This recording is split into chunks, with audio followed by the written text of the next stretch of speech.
मुलांना बाहेरची कुरकुरे देण्यापेक्षा घरीच या पद्धतीने चटपटीत स्क्वेअर बनवा, कुरकुरेपेक्षाही चविष्ट लागतात.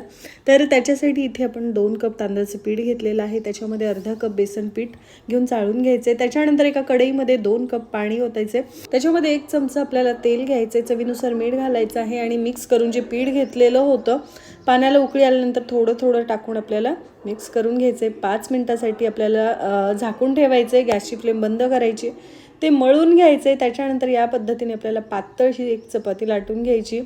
या पद्धतीने आपल्याला स्क्वेअर कट करून घ्यायचे. तुम्हाला दुसरा आकार द्यायचा असेल तर दुसरा देऊ शकता आणि मीडियम फ्लेमवर आपल्याला हे छान क्रिस्पी होईपर्यंत तळून घ्यायचेत. मस्त कुरकुरीत झालेत बघा. तर याच्यानंतर एक मसाला करायचा आहे आपल्याला. त्याच्यासाठी मीठ, चाट मसाला आणि पेरी पेरी मसाला एकत्र करून ह्या स्क्वेअर्सवर टाकायचा आहे. मस्त चटपटीत आपले कुरकुरे तयार झालेले आहेत.